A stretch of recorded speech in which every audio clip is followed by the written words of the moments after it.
Rain poured over the empty back road when Sergeant Ethan Cole stopped his cruiser. Atlas, his giant black German shepherd, growled, soft, trembling, sensing something no human could. Then Ethan saw it, a patrol car overturned, and Officer Harper Lane lying in the rain, bleeding, barely breathing. For a moment, he saw his wife's body there instead. Same rain, same silence, same heartbreak he'd spent years trying to forget. Harper whispered, "Sergeant, don't leave me." Ethan knelt beside her, cut her free, pressed hard on the wound as Atlas stood guard over them. Thunder rolled across the trees like a warning from another world. "Stay with me," Ethan murmured. "You're not dying tonight." Before we begin, tell us where you're watching from. And if you enjoy this story, don't forget to subscribe. Rain drifted through the pines like a tired breath, soft at first, then falling heavier, pooling in the cracks of the lonely forest road. Sergeant Ethan Cole drove slowly through the curtain of water, one hand resting on the worn steering wheel. He was a man in his early 40s, tall and broad-shouldered, with a face shaped by years of service. Short, military-cut hair, faint scars along his jaw, and blue-gray eyes that carried the heaviness of old storms. His uniform, dark and soaked at the shoulders, clung to him like a second skin. Beside him sat Atlas, the giant German shepherd with a black, storm-colored coat and amber eyes that never seemed to blink. Atlas was 5 years old, but carried himself like an old warrior, moving with a slow, deliberate awareness. He sat upright, ears high, breath steady, until it wasn't. Without warning, the dog stiffened. His breath caught. A low growl rose from his chest, deep, trembling, the kind he only made when memory and fear became one. Ethan turned, his heart dropping into a familiar ache. He knew that sound. He had heard it the night his wife died. There was no time for thought. Ethan switched on his flashlight and stepped out into the rain. The beam cut through the darkness in a single trembling line. And then he saw it. Steel, twisted, red and blue lights flickering weakly. A police cruiser turned on its side like a wounded animal. The forest seemed to hold its breath. Ethan moved closer, boots sinking into the wet earth. His throat tightened, the kind of tightening a man tries to swallow but can't. It was the same scene he had walked into years ago. The same smell of rain and gasoline, the same silence before a cry for help. Atlas stayed close, his massive form pressing against Ethan's leg as if anchoring him to the present moment. Ethan crouched beside the fallen figure on the ground. Officer Harper Lane, young, maybe 27, with a slight athletic build and dark hair tied back, lay motionless. Her patrol uniform was torn at the side, streaked with blood that rainwater could not wash away. Her eyes, half closed, glimmered with a fragile sheen of life. She looked so small against the shadows of the trees, so young, so undeserving of this lonely place. Something inside Ethan gave way, not loudly, not visibly, just a quiet fracture beneath the ribs. He touched her cheek with the back of his gloved hand. Her skin was cold, but not gone. Not yet. He felt his breath tremble, felt the memory of his wife's last night flicker behind his eyes like a cruel echo. The storm around him, the smell of metal, the shape of a fallen officer in the dark. Everything pressed into him until it was hard to breathe.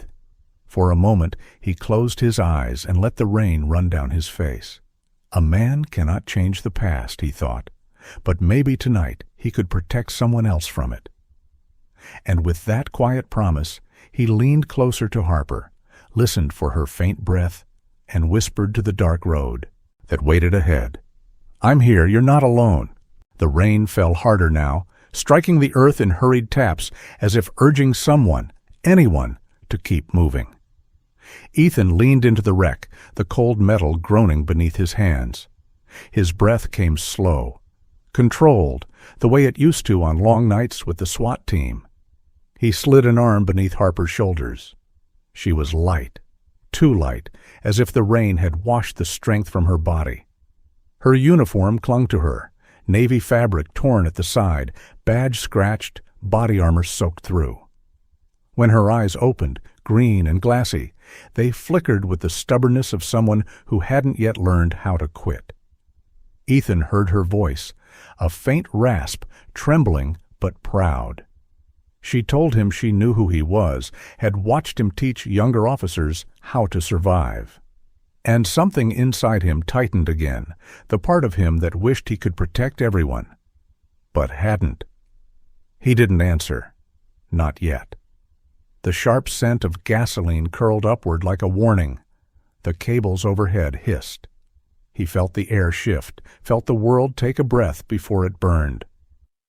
Atlas moved first. The giant shepherd pressed his bulk against Ethan's hip, tail low, ears cut back. Rain rolled off the dog's dark coat in silver beads. He growled, a slow, rising sound that carried memory more than fear. Ethan placed a steadying hand on the animal's broad back, and Atlas leaned into him. That single moment, man and dog fused by years of grief, held them still long enough for Ethan to see the spark. A single electric flicker, then another. He didn't think. He had done this before, too many times, in too many places that no map would name. "Atlas back," he murmured. His voice was low, the voice of a man who knew fire too intimately. Then to Harper, softer still. "Hold on to me." He felt her fingers curl weakly into the fabric of his vest. The world behind them flared white.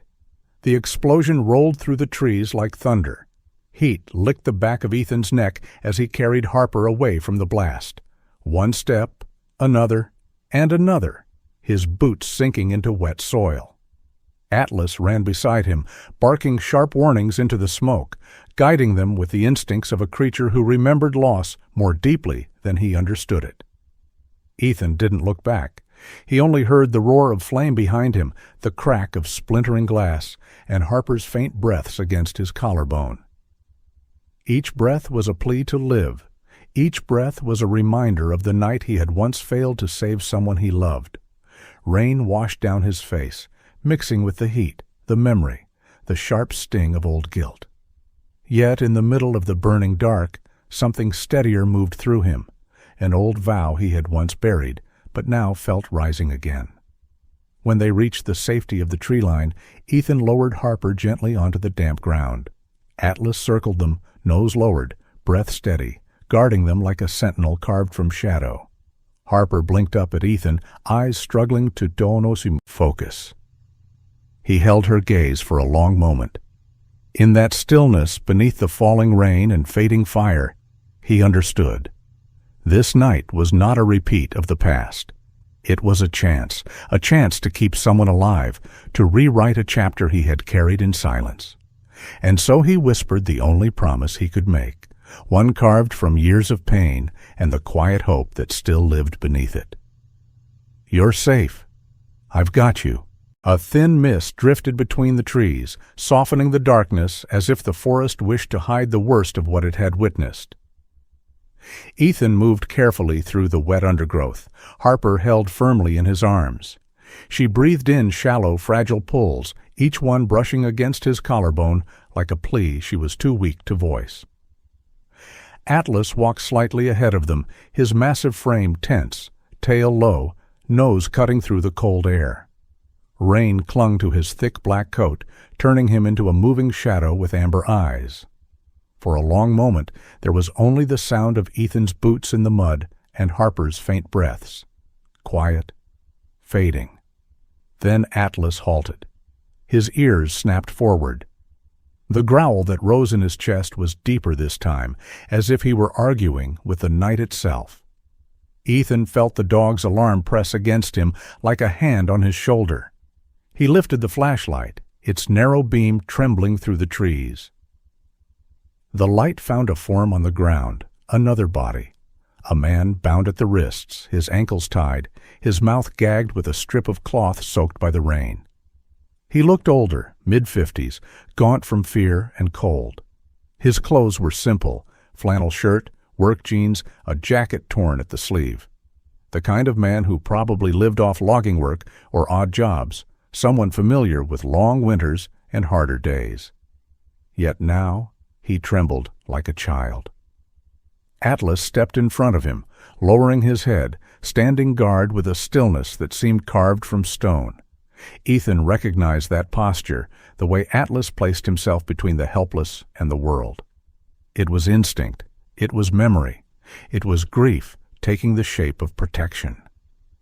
Ethan knelt, lowering Harper gently onto a patch of dry leaves. He checked the stranger's pulse, which fluttered weakly beneath cold skin. The man's eyes opened in a slow, fearful blink. Ethan spoke softly, the way he always did when someone hovered close to shock, his voice low and steady. "You're safe. We've got you now." The man's breath shuddered, a small, broken sound lost in the rain. By the time help arrived and Harper was taken inside the warm lights of the hospital, Ethan felt the weight of the night settle deeper in his bones. In the hallway, under the hum of fluorescent bulbs, Captain Reed Dawson approached him. Dawson was a broad man in his mid-50s, silver hair cut short, his command uniform neat, even at this late hour. He carried himself with the quiet strength of someone who had seen enough loss to recognize its scent. His voice, when he spoke, was steady but low, like gravel sliding down a riverbed. "Harper was ambushed by the Sierra Ridge cartel," he said. "And you saved her. And another." Dawson placed a hand on Ethan's shoulder, a rare gesture from a man known for discipline. It wasn't praise. It was gratitude. And a question, one he didn't want to ask out loud. Later, when Harper stirred awake, her voice cracked with exhaustion. Her green eyes, barely focused, but her words reached him clearly. "I was following them, but there's someone in the department, someone feeding them information." Ethan stood still, looking at her in the dim hospital light. He saw fear in her gaze, but also shame. Shame for trusting the wrong person, for not returning alive on her own terms. He didn't speak. He simply met her eyes. And in that long, quiet moment, something unspoken passed between them. A realization that the night's danger was not over, and that darkness did not always come from the trees or the rain. Sometimes it came from within the places meant to protect. When he stepped out of her room, Ethan paused in the hallway. Atlas leaned against his leg, warm and steady. Ethan rested a hand on the dog's thick fur, breathing in the faint smell of rain still clinging to him. And in the silence, he understood that saving lives was not the end of this night, only the beginning of a truth he could no longer ignore. Morning light filtered weakly through a low blanket of fog, turning the world pale and quiet as if the forest wished to keep its secrets a little longer. Ethan stepped carefully across the damp earth, each footfall sinking into the soft mud left behind by the night's storm. The air carried the faint scent of burned rubber and wet pine, ghosts of what had happened just hours earlier. Atlas walked ahead, his steps slow, deliberate. The big shepherd's coat glistened with dew, patches of black and rust catching the thin sunlight like fading embers. He moved with the weight of memory, nose close to the ground, tail low, as if searching not just for evidence, but for something lost long ago.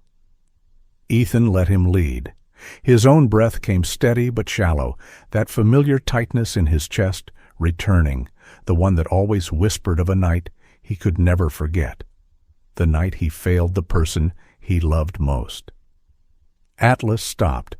The dog's great body stiffened, ears sharp, head angling toward a mound of ash beneath the twisted wreckage of metal. Ethan came beside him. Atlas began to dig gently, paws scraping through the gray dust until something small and hard clicked against his claws. Ethan crouched, brushing it free with trembling fingers. A pendant, round and blackened by fire, etched with a serpent swallowing the sun. The symbol coiled cold in his palm. He stared at it for a long moment, hearing only the distant call of a crow somewhere high among the trees. The world narrowed around him, shrinking to the weight of that tiny piece of metal. Years dissolved. Rain. Sirens. His wife's broken radio call. The silence that followed. He closed his eyes. The past, usually locked behind thick walls, slipped through a crack and wrapped itself around him like ice. When he opened his eyes, the pendant gleamed faintly through soot, an old mark of a cartel he once chased in shadows and deserts, a mark he prayed he would never see again. Ethan swallowed hard. His hand tightened around the pendant until the edges pressed against his skin. This wasn't an accident, he thought. Harper wasn't unlucky. She had stepped onto the same trail his wife had followed, one that ended in blood and unanswered questions. He exhaled slowly, his breath misting in the cold air. A part of him wished he could turn back to the truck, drive away, take Lily somewhere safe. But another part, a deeper one, the part he tried to bury, lifted its head, the part that still believed in finishing what was left undone. Atlas pressed against his side, a quiet presence. Ethan ran a hand over the dog's thick fur, feeling warmth beneath it. Steady, living here. "You found it?" Ethan said softly. Atlas only leaned closer, as if to shoulder a little of the weight Ethan carried. Later, as they prepared to leave, Ethan stood for a moment longer, looking at the clearing where the patrol car had burned. Sunlight finally pushed through the fog, catching on the edges of broken glass, scattered like tiny mirrors in the dirt. Ethan felt something shift inside him, not anger, not yet, but a hardening of resolve, a line quietly drawn. The world had given him a sign, unasked for, but unmistakable. He slipped the pendant into his pocket. Its cold weight felt like an echo of a promise he once made and failed to keep. Now, in the hush of the morning forest, he made it again. Quietly, to himself, to Atlas, to the memory of his wife, and to Harper, fighting for her life. This time, he thought, I won't walk away from the truth. He turned, giving the clearing one last look. Then he walked toward the road, Atlas at his heel, the forest whispering behind them, as if relieved a burden had finally been claimed. The station felt unusually still that morning, as if the walls themselves were holding their breath beneath the hum of old fluorescent lights. Ethan walked down the hallway with slow, measured steps, Atlas keeping close at his side. The shepherd's coat, still damp from the early fog, gave off that familiar earthy scent, pine, rain, and something older, gentler, that reminded Ethan of the life they had before everything fell apart. As they entered the briefing room, the low murmur of conversation shifted. Officers in Navy uniforms straightened in their chairs, boots scraping lightly on the linoleum floor. Captain Reed Dawson stood at the head of the table, silver hair brushed back, face worn from too many years of seeing more grief than justice. His voice, deep and steady, carried across the room. "We need clarity," he said. "Harper's ambush wasn't random." Ethan listened without moving. He felt distant from his own body, as though watching the moment through a thin veil. The pendant he found earlier weighed heavily in his pocket, brushing against his leg like a quiet reminder of unfinished business. Atlas lay at his feet, but the big dog's body was coiled with tension, as if he sensed a storm gathering in a place where no thunder showed. Then the door opened.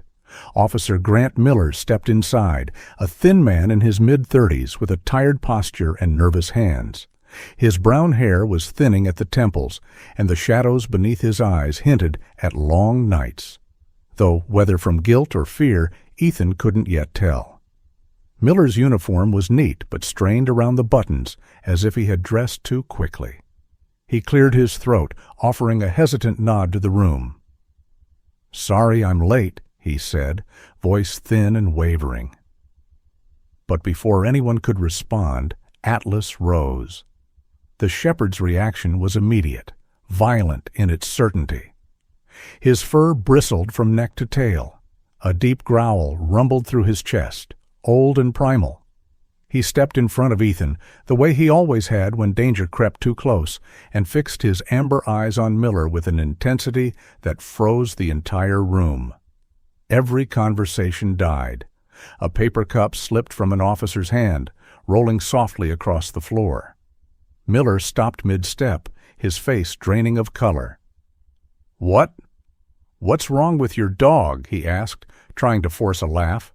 But the sweat already forming at his hairline betrayed him. Ethan didn't answer. He only watched. Atlas never misread a soul. Not once. Not in all the years since the ambush that had taken Ethan's wife. The shepherd sensed fear the way others sensed temperature. Quiet, instinctive, unavoidable. Captain Dawson's gaze shifted from the dog to Miller, then back to Ethan. In that brief exchange of glances, a silent understanding passed through the room. Only a handful of people had known Harper Lane's patrol route the night she was attacked. Only a handful had the opportunity to tip off a cartel with military precision. Miller forced to swallow, Adam's apple jerking. "Look, I don't know why he's acting like that," he muttered. His fingers twitched at the hem of his jacket. Ethan felt his jaw tighten. He noticed every small tremor in Miller's movements, every shallow breath, every flicker of the eyes toward the exit. Fear, Ethan thought, not of a dog, of the truth catching up. Dawson spoke quietly. "Officer Miller, sit down." Miller hesitated.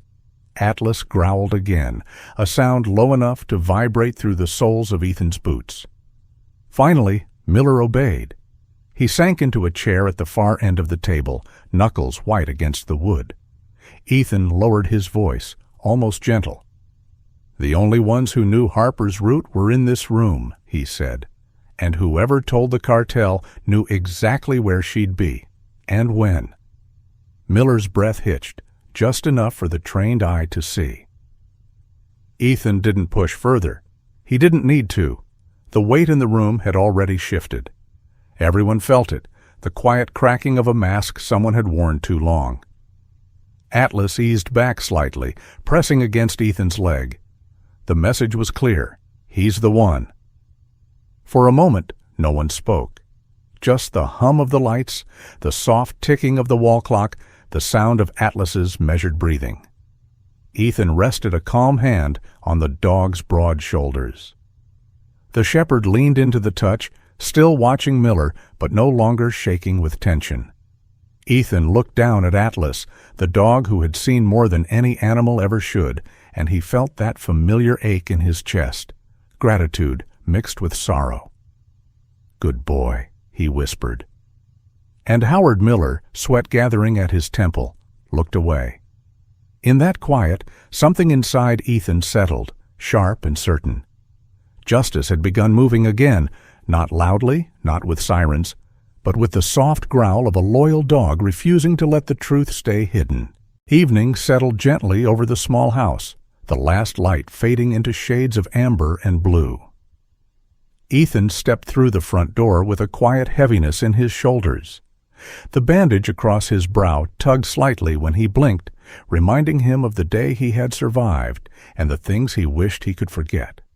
His boots left a thin trail of forest mud across the wooden floor, the scent of wet pine still clinging to his jacket like an echo of the night. Before he could speak, Lily ran to him, a small figure in soft cotton pajamas, her dark brown curls bouncing with each step. She was 10, but her eyes carried a brightness far older, wide, amber-flecked eyes that mirrored his own, eyes that had learned to sense the truth behind every silence in their home. She wrapped her arms around him with a force that surprised him. Ethan closed his eyes for a moment, letting the warmth of her small body settle the cold that had followed him home. She stepped back just enough to look at him fully. "Dad, were you scared?" Her voice was a gentle thread, fragile and earnest, as if she were afraid the wrong answer might shatter something neither of them could mend. Ethan went down on one knee, bringing himself level with her. He brushed a strand of hair from her cheek, his calloused fingers strangely careful against her soft skin. He studied her face, the faint freckles across her nose, the way she bit her lower lip when she worried. He took a breath, long and steady. "Yes, sweetheart," he said. "I get scared. More than you think." Her eyebrows lifted, confused. To her, he had always been unshakable, a solid wall against the storms of the world. Ethan offered a tired smile. "But being scared doesn't mean you walk away. Not when someone needs your help." His words were simple, but they carried years of buried guilt. The voice of a man who once arrived too late and had spent every day since trying to make sure no one else suffered that fate.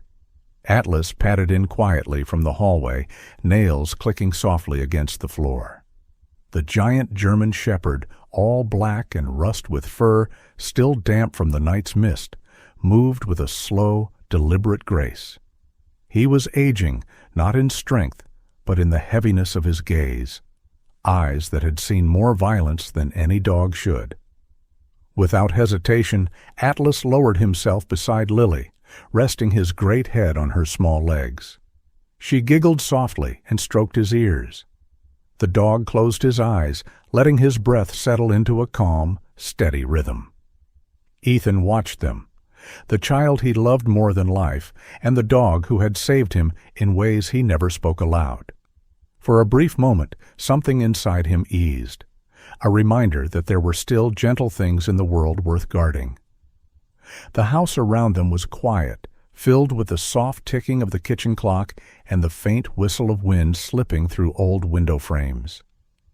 Ethan felt the weight of the day press into him, but there was something else beneath it, something firm, a sense of direction, almost like an old compass stirring within his chest. He looked at Lily and felt an ache, sweet and sharp. She had already lost one parent to the cruelty of fate. He would not allow her to lose the other, to fear. The pendant in his pocket seemed to grow heavier, its cold metal vibrating against a place deep inside him. Not anger, but resolve. He understood now that his fight was not only about justice for Harper or the truth behind the cartel. It was for Lily, for the world she would inherit, the kind of world he hoped she would grow into without fear. He wrapped his arms around her again, holding her close. Lily's voice was soft against his chest. "Will you be okay, Dad?" Ethan rested his chin on her hair, breathing in the faint scent of lavender from her shampoo. "I will," he said quietly, "because I have something to protect." The words lingered in the dim room like a promise made to the universe, one he intended to keep, no matter how dark the path became. Atlas shifted beside them, pressing his warm body against Ethan's leg, as if sealing the vow. Outside, the wind rustled through the trees, carrying with it the calm certainty of coming change. A cold wind pressed against the warehouse district, carrying the metallic scent of rain on rusted steel. The night felt heavier than usual, as if the darkness itself had thickened around the buildings. Ethan stood beside the armored van, radio pressed to his shoulder, the dim glow of street lamps painting soft amber lines across his face. His uniform hung stiff with dried mist, and the bruise on his cheek had turned a deep shade of violet beneath his stubble. Around him, officers moved quietly, boots shifting on gravel, breaths fogging into the frigid air. Harper Lane stood a short distance away, wrapped in a borrowed tactical jacket despite her injuries, her posture determined, her eyes hollowed by exhaustion, but glowing with a stubborn fire.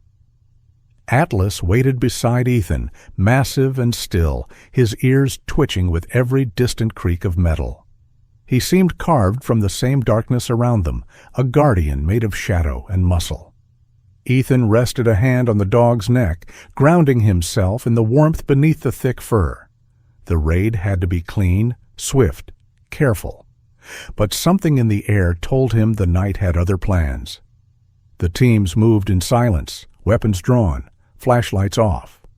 Inside the warehouse, faint voices echoed under the high rafters, cartel men, confident, unhurried. Captain Dawson issued commands in a low murmur, his tall frame half silhouetted above a tactical map lit by a single red lamp. Then Miller arrived. Officer Grant Miller kept to the edge of the group, shoulders hunched, sweat beading along his hairline even in the cold. He wore a tactical vest slightly too loose, a detail that made him look smaller, almost swallowed by the gear. He avoided Ethan's gaze, eyes darting to the exit more than to the objective. Something in the rhythm of his breathing was wrong, too fast, too shallow. Before Ethan could speak, Miller slipped ahead, guiding one of the squads toward a narrow side passage. Atlas stiffened immediately. The shepherd let out a sharp, piercing howl, so sudden and primal that it cut through the comms chatter like a blade. Ethan jerked his head toward the passage just in time to see Miller waving officers forward. "Miller, stop!" Ethan shouted, voice rough, cracking through the night. "That's a trap!" Miller froze. Then he ran, pure panic. Within seconds he was tackled by two members of the response unit, his radio clattering to the floor. Then the world broke. The explosion tore through the warehouse wall with a roar like the sky splitting open. A cloud of fire and dust surged outward, swallowing the shadows in a choking wave. Ethan was thrown backward, landing hard on his ribs. His vision flickered white. Somewhere through the ringing in his ears, he heard Harper cry out, short, breathless. He forced himself up, tasting blood, eyes burning from smoke. Harper lay beneath a twisted frame of steel, her leg trapped. She was trying not to scream, but pain trembled across her face like fractured light. Ethan crawled toward her, but the collapsing roof sent him sprawling again. His arms wouldn't hold. The room spun. He heard his own breath rasping, broken, uneven. But Atlas was already moving. The shepherd leapt through the haze, a great shadow cutting through firelight. His fur glimmered with sparks, his muscles coiled with desperate purpose.